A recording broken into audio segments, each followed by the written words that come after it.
We've got our last 2 VI workshops for Bartholomew's, so they've all gone down very well. I think lots of people have been attending and it's been good fun. So we've got our last 2 here.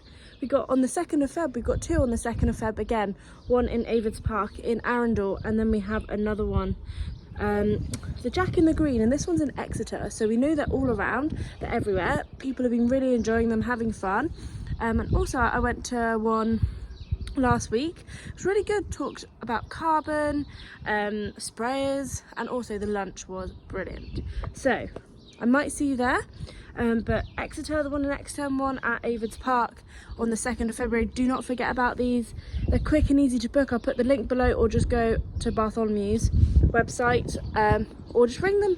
They'll be happy to have a chat. But last few, thank you again to Barts for sponsoring these for the Thames Valley Air Ambulance and going straight to my Ellie's Welly Just Giving page, which is also below. Thank you so much. It's such a great cause, and these are the people that we're going to need and support, because we are the only ones that support them. This is their only source of funding. So thank you again, Bartholomew's. And last 2 Ellie's Wellies.